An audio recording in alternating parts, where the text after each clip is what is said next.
I feel violated right now. Wow. Lean into me again. You smell amazing. How old are you? Thank you. How old are you? I'm 16. I'll be 17 in like 2 weeks. I don't ever remember smelling that good at 16. Like that was bad. Yeah. Wow, look at your eyes. Look at what a beautiful... Combs allegedly planned and controlled the sex performances, which he called freak-offs, and he often electronically recorded them. The freak-offs sometimes lasted days at a time. Even say his name. He is an evil being, and it's going to pay. Yeah, living in this shame, living in all this sort of stuff of my past, and I wasn't able to move on. It was hard for me being that young and being in the industry and not knowing where to turn, and everyone, you know, telling me they love me and, you know, just turn their back on you in a second. The courtroom froze the moment Diddy's cool mask shattered. His fists balled up, jaw locked tight, and then, boom, the whole room shifted when Justin Bieber's name dropped like a bomb. This right here is the moment Diddy snapped during day 2 of the trial. Just seconds after hearing Bieber had come out publicly backing Cassie, it was chaos. Security had to rush in. Even the judge looked stunned, like, is this really happening? The morning started strange. Too quiet. Diddy strutted in with his pricey legal crew, acting unfazed. But his eyes? They told a different story. And that the you of then was on a path of self-destruction. Oh, for sure. Yeah, I would have, for sure, 100%, yeah. It would have been no bueno. It was bad. I don't know if I'd be alive, for sure. It was dark. So I'm very, very grateful to have influences in my life that have played a huge part in me seeing their relationship with Jesus and their relationship with their wives and their relationship with their kids and saying that's what I want. But I want to definitely tell my story so that if that resonates to anybody, that they can hopefully... But yeah, just protecting those moments because people take for granted encounters and... Real twitchy, scanning every corner like he expected somebody to pop out on him. And the security? Totally different vibe from day 1. 2 extra guards popped up just for Diddy. One shadowing him from behind, the other blocking the aisle like they knew drama was about to hit. That wasn't your average courtroom setup. Word on the street? Bieber turned 15, and it suddenly seemed that Hollywood was keen to almost initiate him. I think that's the right word. Like there was almost like this initiation that he needed to go through. So I want you to be now super uncomfortable and watch this video of an interaction between him and none other than Diddy. Take a listen. Justin, you ever seen the movie The Times of Their Lives? You know, where we hanging out and what we doing. We can't really disclose. But it's definitely a 15-year-old's dream. You know, I have been given custody of him. You know, he signed to Usher. I'm signed to Usher. I had legal guardianship of Usher when you know he did his first album. I did Usher's first album. I don't have legal guardianship of him, but for the next 48 hours, he's with me. So and we gonna go full. Young Justin Bieber, who was signed by Usher, involved with Scooter Braun. Now, all of a sudden, he's being put in the hands of Diddy, who, it is true, he became the legal guardian for Usher. You can look up all of the allegations of what Diddy did. The allegations are essentially that Diddy very much initiated Usher. As we are going through these lawsuits and Diddy is in prison, we are recognizing that everybody knew. This was an open secret about what Diddy was doing. So it just begs question, who allowed Justin Bieber to be in the presence of this man, knowing what he was up to, allegedly up to? That seems to be very... Someone warned them things might explode. Then Cassie entered. Boom. Heads turned. No designer stunt-in, just a sharp black dress with a clean white collar. Classy but strong. What really hit? She didn't roll in with hired muscle. Her friends walked her in like a protective force field. No check, no contracts, just love and loyalty. You could feel the split. Diddy hiding behind big money. Cassie backed by real ones.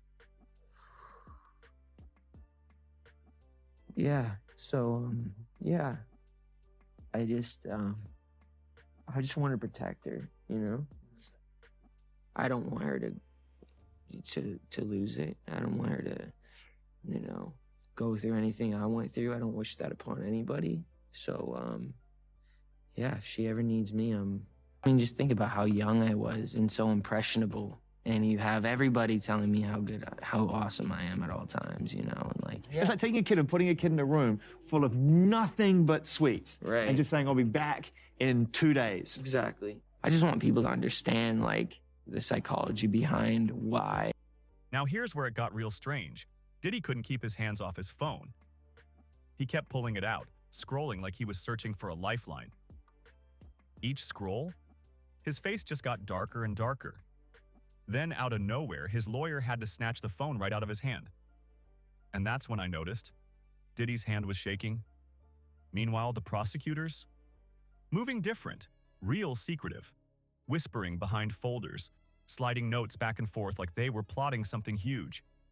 One of them flashed something on her tablet to another, and they both nodded slow, like, yep, we got him. I potentially could have problems in my life. Meantime, let's talk about the fact that Combs' co-defendant in a civil case, a case, by the way, that accuses him and this co-defendant, another A-lister, of rape. This guy is once again slamming the attorney behind the case, insisting that he be sanctioned for allegedly not doing his job. We're talking, of course, about Sean Carter, better known as Jay-Z, once again calling out attorney Tony Busby, calling out his character, more specifically into question, claiming that the Texas attorney's filings have, quote, substantial. Now, we've talked about this before, but basically, a civil lawsuit was filed against Sean Combs on behalf of a Jane Doe who says that she was raped by Combs and another celebrity at a home after the video music. You could feel the moment they realized a game-changing piece just fell into their hands. Diddy's top lawyer was scrambling to keep him calm, tried talking in his ear, kept putting a hand on his shoulder like, breathe, man. But Diddy wasn't having it. He straight up shrugged him off again and again. And one of those times, the lawyer had to grab the edge of the table just to keep from falling over. That's how tense it was. Amended complaint naming Jay-Z as the celebrity who allegedly participated. They wanted copies of these videos for themselves. And I've talked to lawyers about this before. There's a big advantage to having the electronic video, the electronic evidence yourself, right? You don't have to always go over to the other office. You can view the materials on your own. It's a way to better prepare for your defense. And Sean Combs' lawyers argue that under the federal rules of criminal procedure, electronic data that is in the government's possession, Judge Subramanian denied the defense's motion to amend the protective order, but without prejudice, meaning this issue could be revisited. So Subramanian's order reads, quote, while the government objects to handing the videos over, they provide several options for a defendant to consider that would permit the defense to view the videos, access the information they're looking for, and even allow them to manipulate the videos. It was hard for me being that young and being in the industry. But she wasn't the same judge from yesterday. Nah, her whole vibe changed. Yesterday, she was calm, collected. Today, she looked like a school principal who just found out her star student was sneaking around with fireworks. Her eyes locked onto Diddy's table instantly. She leaned over to her clerk, whispered something low, and boom, he picked up his phone like something serious was about to pop off. What nobody in that courtroom realized? Right before all that, Diddy had seen something on social media. Something so wild, it would push him over the edge in front of everybody. And not knowing where to turn, and everyone, telling me they love me and, just turn their back on you in a second. So if she ever needs me, I'm going to be here for her. But yeah, just protecting those moments because people take for granted encounters, and I just want to protect her, I don't want her to go through anything I went through. I don't wish that upon anybody. Yeah, if she ever needs me, I'm just a call away. Do you realize how important your story is?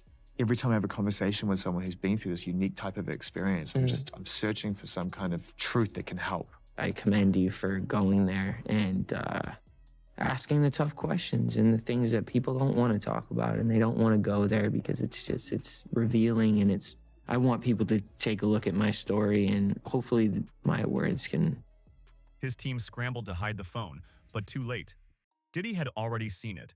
Justin Bieber's post was out in the open, and it hit him like a punch to the gut. The bailiff called the room to order, but the energy?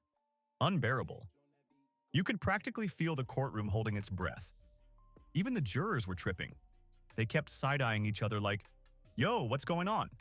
Signed by Usher to a label that was owned jointly by both Scooter Braun and Usher, and he was considered Usher's protege. He has been described Usher as his mentor.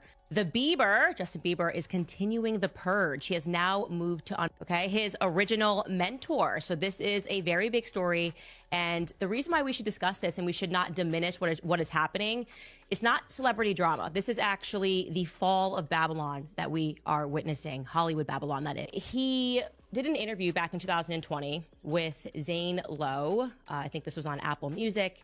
And he was speaking about another young artist that was coming up, Billie Eilish, and Eilish. And he was basically speaking about how he wanted to protect her because she was now another young person, a rising artist in the industry. And sort of out of nowhere, he became... One of them was so rattled, she asked for water, hands shaking as she brought the cup to her lips. Diddy sat stiff at the table, his leg bouncing like it had a motor, that vein on his forehead popping out hard. His lawyer kept sliding papers in front of him like, "Focus on this," but Diddy wasn't budging. He just shoved the docs aside and stared straight ahead like he was about to blow. His breathing got heavier and heavier, like he was trying not to explode in front of everybody. The tension was unreal. We all knew it was coming, just didn't know when or how bad it'd get. The courtroom was silent, but that ticking clock on the wall, loud as a drum. Diddy's flawless image. It was hanging on by a thread, and seconds from breaking in front of the world. Meanwhile, outside those four walls, social media detonated. Justin Bieber dropped a full-blown statement backing Cassie. Mid-trial. No warning. No filter. Quite overcome with emotion. Take a listen. Yeah, I definitely feel protective of her. It was hard for me being that young and being in the industry and not knowing where to turn, and everyone, telling me they love me and, just turn their back on you in a second. So yeah, it's hard because I want her to know that, she can count on me, but at the end of the day, I'm never gonna force myself to be in a relationship with her. It has to be natural, right? So I just kind of, let her do her thing, and if she ever needs me, I'm gonna be here for her. But yeah, just protecting those moments because people take for granted. I'm not even kidding. Watching that clip makes me emotional because he is saying so much without really saying anything. Protect Billie Eilish from what? And it hit hard because Bieber and Diddy, they go way back. That post didn't just rattle the timeline, it slid straight into that courtroom like a live grenade. You remember those old clips of teenage Bieber posted up at Diddy's wild parties? Diddy used to parade him around like a little brother, called himself Justin's mentor, even claimed he built Bieber's career from scratch. So when this post dropped, it hit like straight betrayal. And this wasn't no vague, sending love type of message. I feel violated right now. Wow. Lean into me again. You smell amazing. How old are you? Thank you. How old are you? I'm 16. I'll be 17 in like 2 weeks. I don't ever remember smelling that good at 16. That was bad. Yeah. Wow, look at your eyes. Look at what a beautiful... Nah, Bieber named names and spilled details. He talked about being in the room, witnessing Diddy's behavior with his own eyes.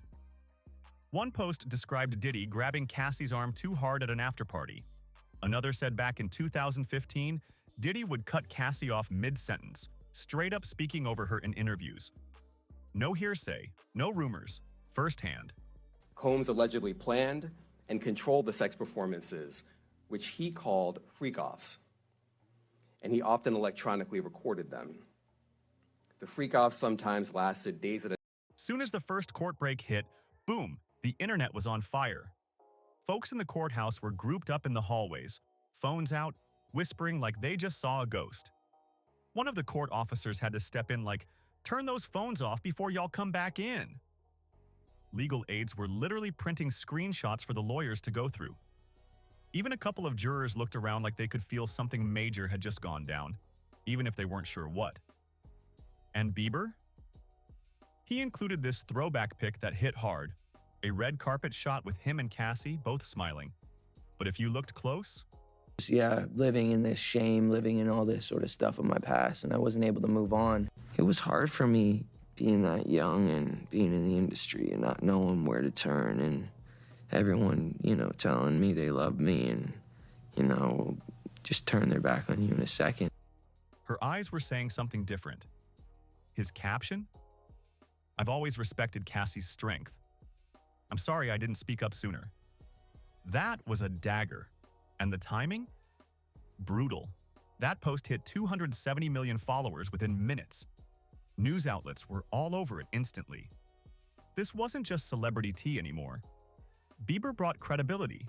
And now? The courtroom had just turned into a PR disaster zone for Diddy.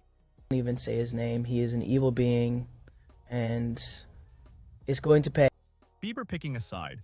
During the trial, that sent the whole courtroom into a frenzy. Reporters were losing it. One woman actually ran out mid-session to call her editor. Another was pounding her keyboard like she was breaking the story of the decade. Across the aisle, a reporter from a major network mouthed, "Did you see it?" to his colleague. That's when it hit.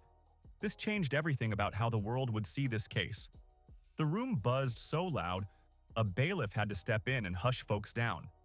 People kept passing phones around, jaws dropped like they couldn't believe what they just read. Some folks were straight up staring at Diddy, trying to catch his reaction. Others locked eyes on Cassie, who stayed calm and unbothered, even though she heard the whispers. What made Bieber's post so devastating was how personal he got. He called Cassie brave and truthful. Then he dropped the bomb. Certain behaviors I witnessed years ago troubled me deeply, but I didn't understand the pattern they represented. Bieber turned 15, and it suddenly seemed that Hollywood was keen to almost initiate him. I think that's the right word. Like there was almost like this initiation that he needed to go through. So I want you to be now super uncomfortable and watch this video of an interaction between him and none other than Diddy. Take a listen. Justin, you ever seen the movie The Times of Their Lives, where we hanging out and what we doing. We can't really disclose. But it's definitely a 15-year-old's dream. I have been given custody of him. He signed to Usher. I'm signed to Usher. I had legal guardianship of Usher when he did his first album. I did Usher's first album. I don't have legal guardianship of him, but for the next 48 hours, he's with me. So and we gonna go full.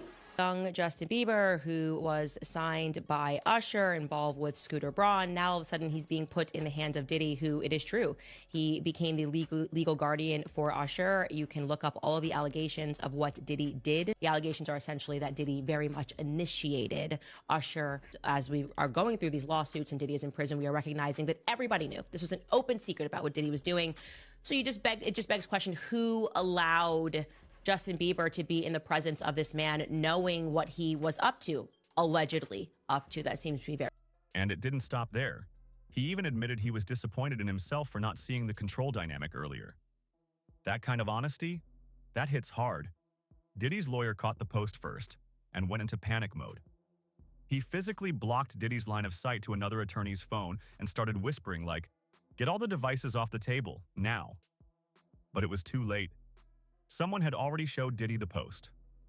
And in that moment, his whole face shifted. His eyes locked on the screen, wide and frozen. Everyone close enough saw it. His whole expression morphed. That slick, untouchable Diddy image? Gone in a second. Bieber's post didn't just rattle him, it cracked him wide open. First came the shock. Real shock. Diddy's eyes went wide, mouth literally hanging open like he'd just been sucker punched. Then his brows pulled in tight, and you could see it, the betrayal setting in. But the scariest part? Watching that shock morph into fury.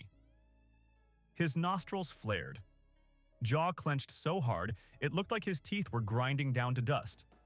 One woman, sitting 3 rows back, later told reporters she saw Diddy's hands shaking like he couldn't control them. He reached for some papers his lawyer handed over, trying to act normal, but it was useless. His hands were too unsteady. The papers slipped right through his fingers and hit the floor, scattering everywhere. That's when the room froze. All eyes locked in. Then came the first real red flag. Diddy stood up, but not in a casual way. This wasn't a stretch or a bathroom break. This was sharp, sudden, aggressive. The bailiff who had been eyeing him all morning stepped up immediately, like he knew what was coming. You could tell this wasn't the bailiff's first time seeing someone on the verge of snapping. And then, Diddy spoke. People in the front row heard every word. He said, "After everything I did for that kid, loyalty means nothing anymore." Then he muttered something about consequences that made his own lawyer panic.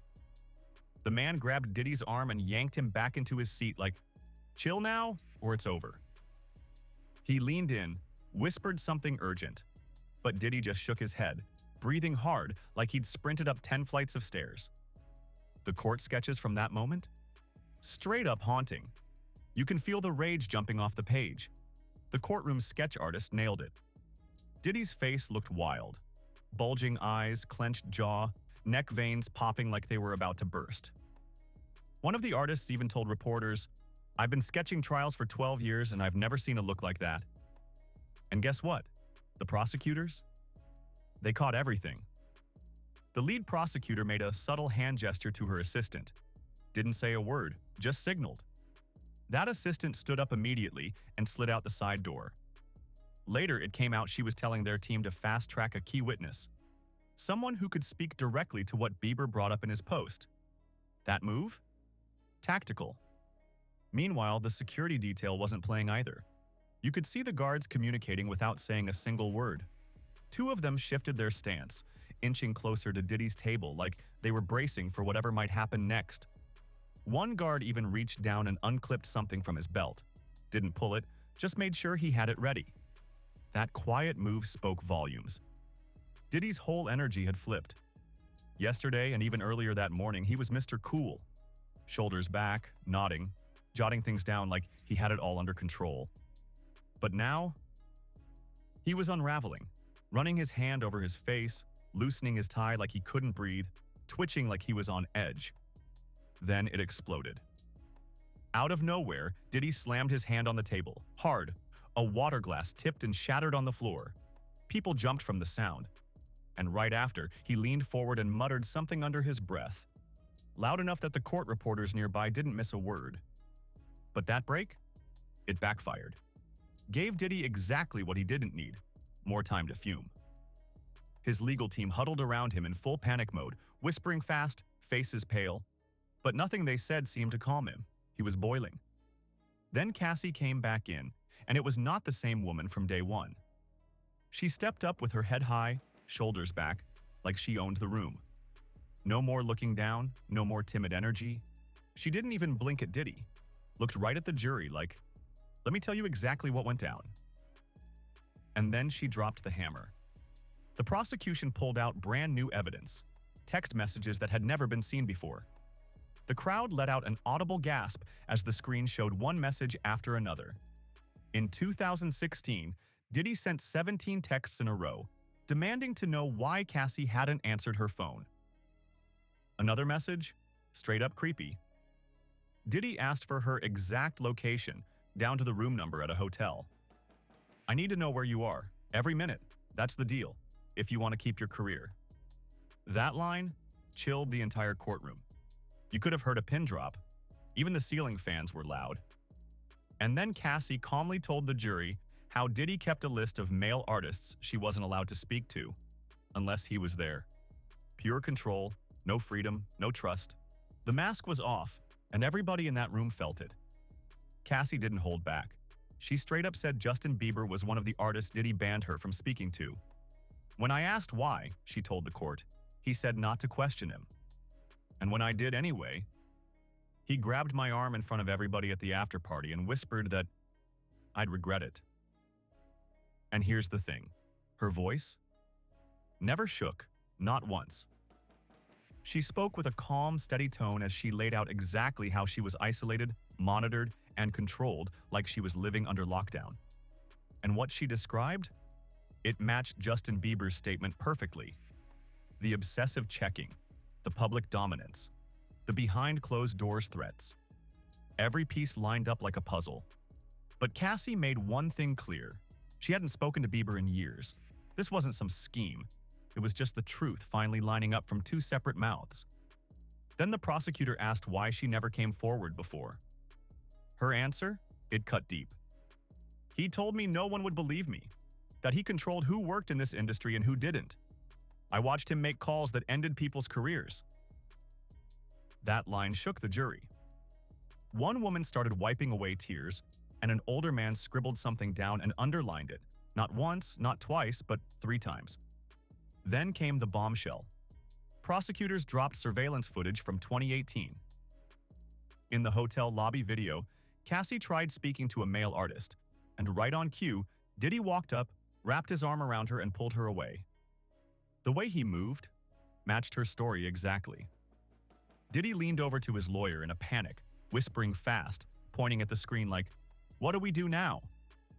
Cassie kept going, listing events like a human recorder.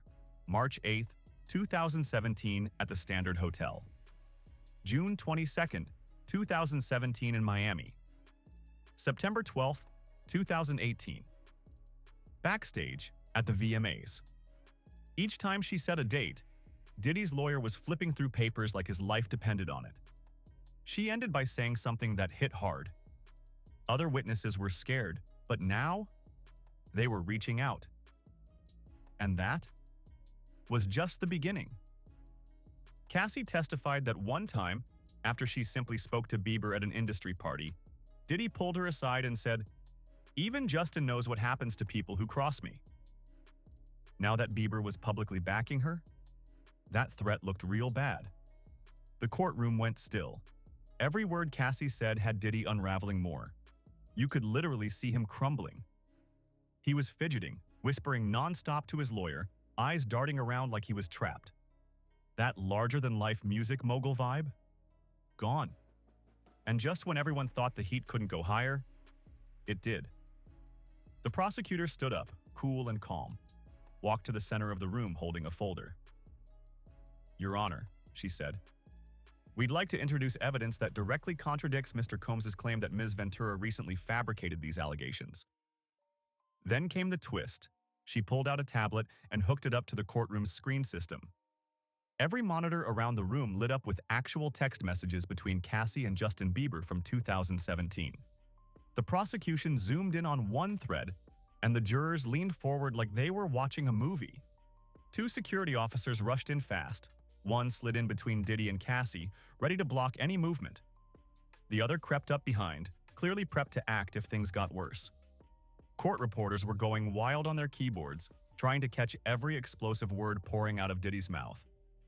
The jury? Stunned. An older woman in the back row covered her mouth, eyes wide in disbelief. A younger male juror near the front literally leaned his chair away from Diddy, trying to physically distance himself from the meltdown. But the damage was done. That evidence? It tore Diddy's whole defense apart. The texts from 5 years ago destroyed the idea that Cassie made it all up for clout. She'd been confiding in Bieber long before any lawsuit. Bang! The judge slammed the gavel again, her face stone cold. "Remove the jury, now!" Judge Marlowe ordered sharply, and the bailiff didn't waste a second. One by one, the 12 jurors filed out, but most couldn't stop staring. Diddy was still on his feet, yelling, completely unhinged. Security guards locked in, one on each side of him. "Sir, you need to calm down," one of them said, placing a steady hand on Diddy's shoulder. For a second, it looked like Diddy might shove the officer too. His body tensed up like a coiled spring. But then, he froze. He finally went quiet, chest heaving, breath ragged, as reality slapped him in the face. The outburst was done, but so was his image. That polished, calculated Diddy persona he had protected for decades? Gone. Right there in front of the press, the lawyers, and, just moments earlier, the jury. Now flanked by security, Diddy looked exposed, not as the slick mogul, but as a man unraveling. And suddenly, Cassie's story hit way harder. The jury had seen everything, from the meltdown to the threats, and it all made her claims feel real in a whole new way. With the jury out, Judge Marlowe didn't hold back. She stood up from the bench, eyes locked on Diddy, and dropped the coldest line of the day. Mr. Combs, this is a court of law, not a recording studio. You do not control what happens here. Her words cut through the tension like a blade, and she wasn't finished. One more outburst like that, she warned, and I'll hold you in contempt. You'll spend the rest of this trial in a cell, only appearing when absolutely necessary. And then, the final blow. She ordered a psychiatric evaluation to be completed before the next day's proceedings. Diddy didn't just lose his cool, he lost control of the whole courtroom. Then Judge Marlowe laid down new rules, and they weren't playing. From that moment on, 2 security officers had to stay within arm's reach of Diddy at all times. Even his own lawyers weren't allowed to speak to him unless a guard was standing right there. And that phone? Gone. His privileges were cut immediately. Diddy's legal team looked wrecked. They huddled in the corner like a football team down by 40 in the final quarter. The head attorney just kept shaking his head in disbelief while another frantically made calls, pacing like his feet were on fire. One lawyer sat scribbling notes, eyes darting toward Diddy with this look like, "We're cooked." And their body language screamed what their mouths wouldn't say. This case had just taken a devastating hit. When the jury returned, you could feel the shift. That middle-aged woman in the front row, she physically moved her chair further away from the defense table. The older man who had been scribbling down notes like a machine, arms crossed now, pen untouched. And juror number 8? Whew. On day 1, he smiled at Diddy. Today, wouldn't even look at him. On the other side of the room, the prosecution kept their cool, poker faces locked in. But underneath that calm, you could see the quiet confidence building. The lead prosecutor calmly stacked her papers, throwing Diddy the occasional glance, and it wasn't sympathy. Her assistant caught smirking and had to cover her mouth to keep it professional. Security didn't loosen up one bit. 2 guards stood right behind Diddy's chair the whole time, not even pretending to look casual anymore. One more officer stood by the door, hand on his belt like he was expecting round 2. The message was loud and clear, no more games. Diddy's behavior changed the courtroom dynamic, and everyone in the room felt it.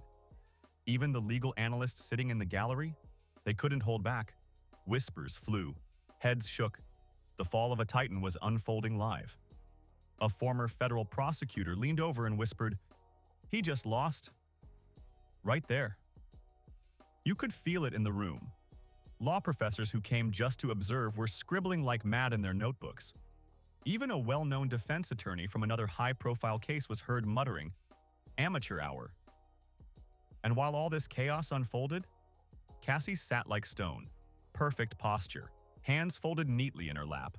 Not a single twitch, not a flinch. Not even when Diddy exploded. She refused to give him 1 ounce of satisfaction. No fear, no reaction. The contrast between them couldn't have been louder. Her complete composure against his public breakdown. As day 2 wrapped up, the shift from morning to afternoon was shocking. Diddy walked in like he owned the place. Designer suit flawless, flashing a confident smile, surrounded by his polished legal team. But by the time court adjourned, he was a different man. He shuffled out, tie undone, face low, flanked by lawyers who looked like they'd aged a decade in one day. He wouldn't even make eye contact with reporters crowding the hallway. And the moment that really said it all, his main lawyer placed a hand on his back to guide him out. And Diddy shrugged it off. But it wasn't confidence this time, it was defeat. What we witnessed in that courtroom wasn't just about facts and texts, it was about character. Cassie held her ground, calm and unshaken. Diddy? He lost control, publicly. And when Justin Bieber stood by her side, everything cracked wide open. Let's be real, that outburst, the jury saw it, they felt it, and that might have sealed the deal, no matter what evidence comes next. Now the real question is, who else is ready to speak up? Justin broke that unspoken celebrity code of silence. And once that door opens, others might walk through it too. If you're following this wild ride, make sure to like, subscribe, share, and drop your thoughts in the comments, because this story is far from over. See you in the next one.